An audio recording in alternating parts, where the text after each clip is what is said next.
বলছে, এসে বলছে আমার ছেলেটা কত কষ্ট করে পড়ালাম, থাকে আমেরিকায়, অসুস্থ হলে খোঁজও দেয়, টাকা পাঠায় না। আমার যে আপনি গলায় ধরে মরেন, যখন তাকে কিন্ডার গার্ডেনে পাঠাইছেন তখন নামাজ শিক্ষা দিয়েছিলেন না? তা দেখে তো আপনাকে তো শুধু খেতে দেয় না, টাকা পাঠায় না, এটাই হলো অপরাধ। একটা হক নষ্ট করেছে আপনার, কিন্তু আপনার ছেলের আপনি হক নষ্ট করেছেন, আগে আপনার বিচার হওয়া উচিত।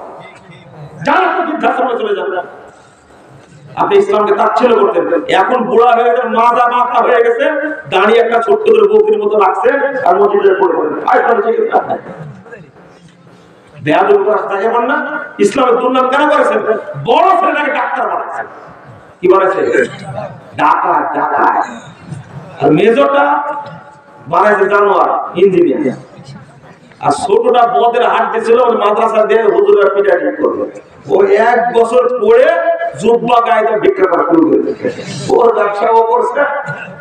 আমি বললাম যে ডাক্তার যাকে বানাইছেন মাসে 30,000 টাকা খরচ করতে, তার পিছনে যাকে জানোয়ার বানাইছেন তাকে আপনি 15,000 20,000 টাকা খরচ করতেন। আর মাদ্রাসায় ভর্তির সময় ওই ট্যাটকা ফুটকা মাথা মোটা কিছু বুঝে না পাগলা, ওকে ভর্তি করার সময় লিখছে প্রিন্সিপাল বরাবর লিখছে বিনা বেতনে পড়ার আবেদন।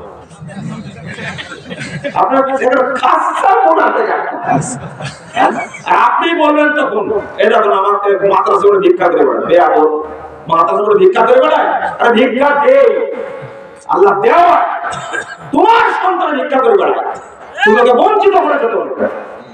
বদের হাট দিছিল, রেখে আসতে মাদ্রাসায়, হুজুরা পিঠায় ঠিক করে দেবে, তাই না? পাগল কোথায়? আপনার কি ভাষা বলবো?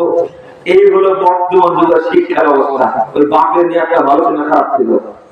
এরপরে বললাম মনে হয় খাবার টাবার দিলে, টাকা পয়সা দিলে ওই দুধবালায় যায় মনে হয়, ওকে পড়ায়নি, ওই দেখে। আর যে দুটাকে জানোয়ার বানাইছে, এক জানোয়ার আছে কানাডায়, আর একটা টাকা আছে হলো আমেরিকায়। এক বাপ বলছে আমি গেছিলাম আমার বেটার বড় সেনাবাহিনীর বড় অফিসার, গেছি বেটা বাড়িতে ছিল না, আমাকে একজন কনস্টেবল নিয়ে গেল, যদি এইটা আপনার বেটার বাড়ি। তো টোকা দিলাম, বুঝে কে? আমি তোমার আব্বা, শ্বশুর আব্বা। বলছে আপনার বেটা বাড়ি যায়, আপনি বাড়িতে আসলে আসবে। বুঝলেন না কথা? কি বুঝলেন আপনারা?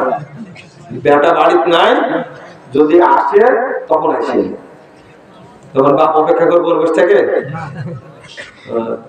যেমন বাপ জান্নাত তৈরি হয়েছে একটা, ও নিয়ে আসছে আরেকটা, ওইরকম।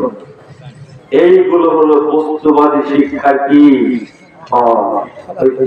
কি করবে, ভালো হওয়ার সম্ভাবনা। অনেক কথা বললাম আপনাদের কাছে, জাহেলিয়াতে ডুবে গেছে আমাদের সমাজটা, জাহেলিয়াতে ডুবে গেছে। আপনি যাবেন কোথায়? পরিবারকে রক্ষা করুন, আলেম বানান, আল্লাহ সম্মান বৃদ্ধি করে দিবেন ইনশাআল্লাহ। ওই আপনার কাছে কয়দিন ভিক্ষা চাইছে বলেন? ভিক্ষা কয়দিন দিচ্ছেন আমাকে? বাংলাদেশের একজন আহলে হাদিসের বড় পণ্ডিত মানুষ, একজন আপনার কাছে কয়দিন ভিক্ষা চাইছে? বাংলাদেশ জমিয়ত আহলে হাদিসের সভাপতি প্রফেসর ডক্টর আব্দুল্লাহ ফারুক সালাফি, আপনার ভিক্ষা চাইছে কোনদিন? কয় টাকা দিচ্ছেন তাকে? সম্মান আপনার কাছে কম না বেশি? চুরি করে কয় টাকা বেতন পান আপনি? আর তার বেতন কত জানেন আপনি?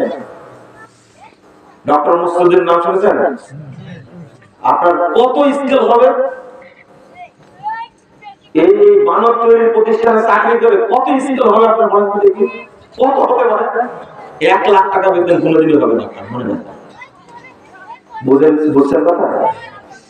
আসলে আরবি পড়লে কি হয় না, ফকিন্নি হয় না, ফকিন্নি তৈরি করে না। আল্লাহ যেন আমাদেরকে এগুলোকে হেফাজত করে। রাগ করলেন আপনার মনে হয়? আমি এগুলো সাধারণত বলতে চাই না, কিন্তু আপনারা শুরু করেছেন, রাত অনেক হয়ে গেছে, আবার যখন আসবো তখন কথা হবে ইনশাআল্লাহ। আজকে একে পর্যন্ত ছেড়ে দিই, প্রস্তুত করে দিচ্ছি, প্রস্তুত করে দিচ্ছি, একটু বসে